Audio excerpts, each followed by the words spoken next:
అని చెప్తారు. ఇక ఆమె వెంటనే ఈమెను వివాహం చేసుకోవాలనేటటువంటి కాంక్ష వారికి కలుగుతుంది. తన మంత్రికి తెలియజేస్తాడు. ఆ మంత్రి మళ్ళీ మరి ఇక్కడ ధనధార్యుడు అని కుసుమశ్రేష్ఠి గారి మంత్రి ఉంటాడు. ఆయన వద్దకు వెళ్ళి ఈ విషయాన్నంతా కూడా ప్రస్తావన చేస్తాడు. మహారాజు గారు వివాహం చేసుకోవాలనుకుంటున్నాడు, మీ కుసుమశ్రేష్ఠి గారి పుత్రిక అయినటువంటి వాసవి కనికాపరమేశ్వరి మాతను. అంటే వెంటనే వాళ్ళు ఆక్షేపణ చేస్తారు.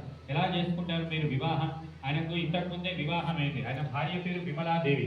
ఆ వివాహమైనటువంటి వ్యక్తికి మళ్ళీ వివాహం ఎలా చేస్తారని ఆయన ఆక్షేపణ చేస్తాడు. అదేవిధంగా మీరు క్షత్రియులు, మేము వైశ్యులము, వర్ణాంతర వివాహం అవుతుంది. అంటే ఒక కులంలో జన్మించినటువంటి వారు ఇంకో కులస్తులతో వివాహం చేసుకోవడం అనేది మరి శాస్త్రంగా మరి వివాహం చేసుకోవాలనుకుంటున్నాడు. ఈ వర్ణాంతర వివాహం అంతకుముందే వివాహం అయింది. పైగా మరి ఇక్కడ ఎవరికి కూడా అది ఇష్టం లేదు. మరి దీని గురించి చర్చ అంటే అప్పుడు ఒక్కొక్కరు ఒక్కొక్క రకంగా చెప్తూ ఉంటారు. మరి మహారాజును ఎదిరించి మనం జీవించగలుగుతామా, ఆయన సార్వభౌముడు, మనం సామంతులమని ఒకరు చెప్తారు. తర్వాత ఇంకొకరు మరి ఇది మరి వంశ వినాశనానికి ఈ విధమైనటువంటి ఒక సంఘటన వచ్చింది. ద్రౌపది వల్ల కౌరవులు చనిపోయినారు, సీత వల్ల రావణాసురుడు మొదలైనటువంటి వాళ్ళందరూ కూడా సంహరింపబడ్డారు. మరి ఈ రోజు వాసవి కన్యకాపరమేశ్వరి మాత వల్ల కూడా వైశ్యులందరికీ కూడా ముప్పు వాటిల్లే అవకాశం ఉందని ఒక వ్యక్తి చెప్తాడు.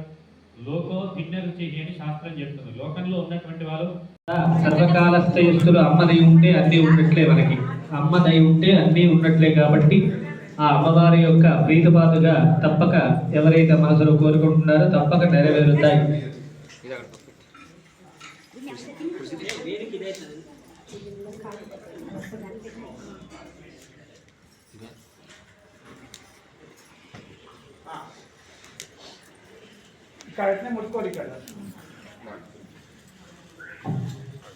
తీసుకొచ్చేయండి. 11 సార్లు నెయ్యి వేయాలి. ఆ పోలో ఇక్కడ నెయ్యి ఉంచండి.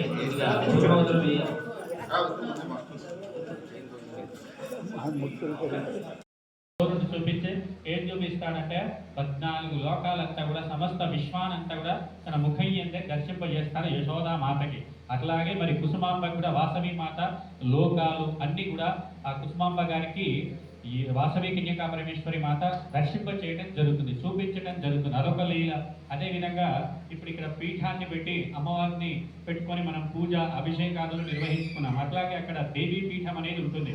ఆ పీఠం పైన అమ్మవారు కూర్చున్నారు. కూర్చుంటే అక్కడ ఉండేటటువంటి పరిచారకులు లేండి మనుషులు కూర్చునేటటువంటిది కాదు, దేవతా ప్రతిమలు పెట్టి పూజించేటటువంటి చోటు. ఇక్కడి నుంచి మీరు కిందికి దిగండి అని చెప్తే అప్పుడు అమ్మవారు ఒకసారిగా తన యొక్క రూపాలన్నీ కూడా ప్రదర్శిస్తుంది. రాముడిగా, కృష్ణుడిగా, అదేవిధంగా